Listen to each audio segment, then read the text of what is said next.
Hello guys नमस्ते। आज पनि पानी बिग्रेको कारणले हामी चाहिँ पानी बनाउनतिर लाग्यौँ है। बिग्रिरहेको छ र टाइम आज पनि हामी सुरेश र म चाहिँ पानी बनाउनुको लागि पानीको मुहानतिर लाग्यौँ। खाना पनि के हुँदैन।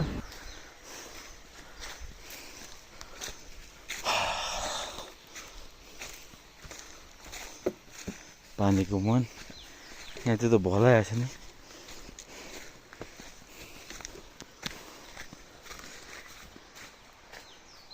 कस्तो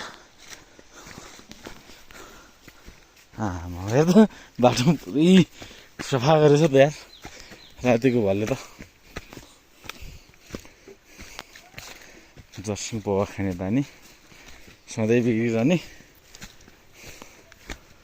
यस्तो छ हालत। कति दिन बनाउने हो दिनदिनै होइन।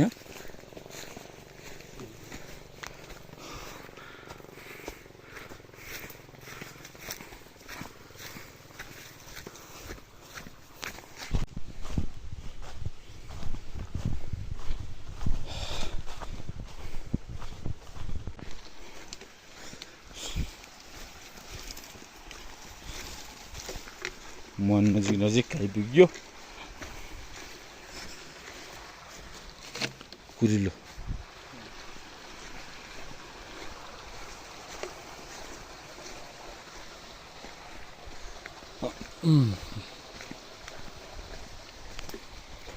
मुहानमा त झक्कास पाइन्छ नि है।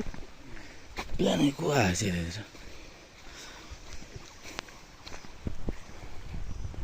मुहानको नजिक आइयो साथीहरू।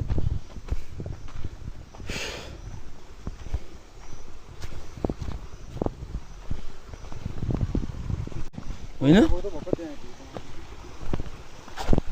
यहाँको बालो सलक्क झिक्ने हो भने हाम्रो ट्याङ्की मर्मत गर्न त यहीँ पुग्नेछ नि। यो ढुङ्गा यहीँ रहेछ होइन।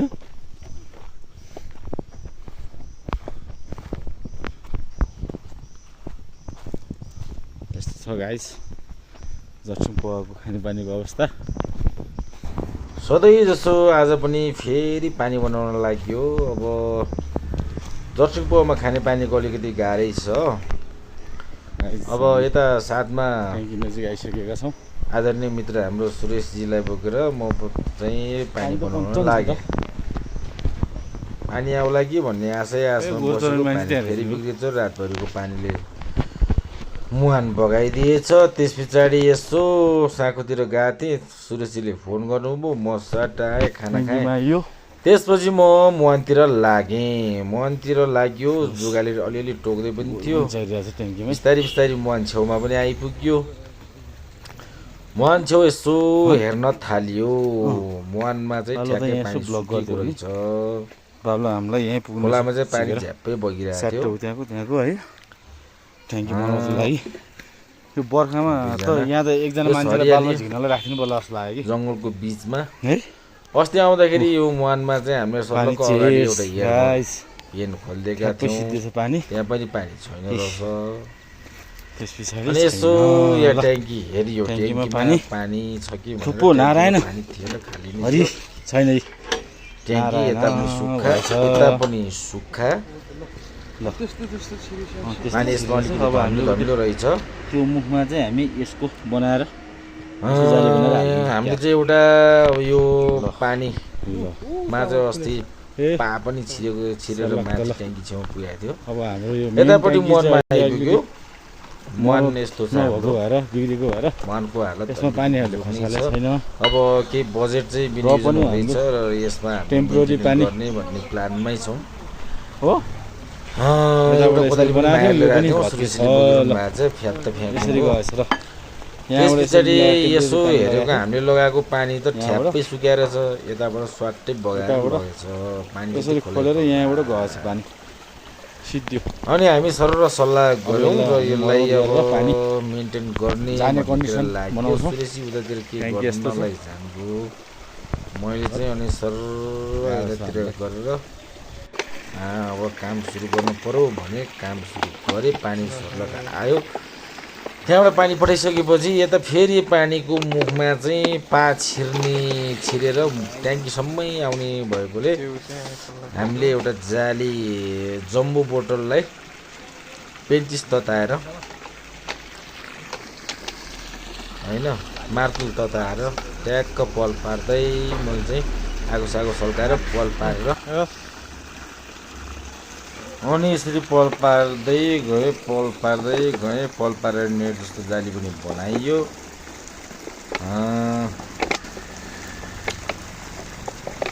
यति गरेपछि चाहिँ यहाँबाट चाहिँ पानी चाहिँ छिर्छ। यहाँको त केही पनि नछिर्ने भयो। त्यसपछि लगाइयो अब एयर भेनमा यतापट्टि भेनबाट हामीले त्यो फिट गरेर पानीहरू लगाइदियौँ। पानी सरर भेनबाट पानी पनि आयो। यो भेन यो यसको मतलब पानी अब गयो पाइपलाइनमा बग्यो भन्ने कुरा बुझ्यौँ। बन्द गर्नु हुँदैन। र एकछिन बस्यौँ चिसो पनि खायौँ। अलिअलि खाजा लिएर गएको थियौँ त्यो खाजा पनि खाइयो। पानी आयो एकछिन बसियो। हामीले पानीको ट्याङ्की स्याङ्की हामीले बन्द गरिदियौँ। अनि सरर एकचोटि मुहानको कन्डिसन हेरिदियौँ। ठ्याक्क सरर हेरियो। अब ठिकै छ जस्तो पनि लाग्यो। अब यति भएपछि चाहिँ झाला अब डिस्टर्ब नहोला भन्ने लाग्यो हो। अब पानी चाहिँ यतापट्टि माथि डबल फिल्टर गरेर हालिदिएको छ। पानी त्यो भित्र छ। यतिको पानी झरेपछि हाम्रो चाहिँ ट्याङ्कीमा पानी आउँछ भन्ने हामीले आउँछ। यहाँबाट हाम्रो पानी झरेको छ। साथीहरू जो कोही बनाउन आए पनि त्यो सिस्टमलाई नबिगारिदिनु होला। त्यो अनुसारले जान्छ। स्विच अब लगाउँ नि त। त्यस पछाडि हामी बिस्तारै खोलाको भलाएछ भने पनि काम भयो। डिस्टर्ब नहुने गरेर बनाएको छ। पानीको मुहान अब पानी अब ठिक छ भन्ने भइसक्यो। अब चाहिँ अब त्यहाँ माथि डिस्टर्ब भएको थियो त्यसलाई पनि हामी मिलाइदिउँ। अलिकति खोलामै पानी आइरहेछ केही फरक पर्दैन। पानीको भोल्युम घट्यो भने चाहिँ डाइरेक्ट हाम्रो यही लाइनमा आउँछ। पानीको भोल्युम अहिले बढायो भएर अलिकति योभन्दा बढी बढ्यो भने सिधा डाइरेक्ट भले त आउँछ हाम्रोमा भन्ने नछिर्ने गरेर हामीले सिस्टम लगायो। यो ल अब साथीहरू यसरी कोही जाँदाखेरि यो चाहिँ सिस्टमलाई यताको ब्लकेज भयो भने हाम्रो यतापट्टिको खोलाको आउँछ इन्सुरेन्स। यतापट्टिको चाहिँ कन्टिन्यू नै आउँछ हाम्रो ट्याङ्कीमा। यो पाइप भएर जोस् यो पाइपको आधी पानी चाहिँ कन्टिन्यू ट्याङ्कीमा झर्छ। अब डिस्टर्ब आउँदैन होला। पानी फेला चाहिँ प्रेस त्यहाँबाट लगाएको पानी लगभग हामीले तल आएर चेक गऱ्यौँ। त्यहाँ पनि लगभग पानी खोल्दै अब फाइनल्ली फाइनल पोइन्टमा आइपुगेका छौँ। र त्यसपछि हामी फाइनल्ली हाम्रो चाहिँ एकदम पानी खोजमा चाहिँ हाम्रो चाहिँ छेउमा आइपुग्यौँ। खोलेर त्यहाँ पनि एकदम मेन गेट बनाउँछ। यहाँ खोलेर गयो। सुरेसी अगाडि हुनुहुन्छ। हामीले यसो चेक गऱ्यौँ कतिको प्रेस पानी जो नै थियो। हामीले पहिले खोलेर गएको ठिकै छ ठाउँ। पानी यसो हेर्दाखेरि चाहिँ पानी यहाँ माथिबाट हेर्दा चाहिँ सरर पानी चाहिँ आइरहेको विशाल पानी आइसक्यो। र त्यहाँ हामीले लगभग केही समय बितायौँ। पानीलाई कुर्यौँ। धमिलो पानी आइरहेको थियो। पानी टक्क गेटको छेउमा टेम्परेचर अलिक कम भएको भएर पनि होला खायौँ।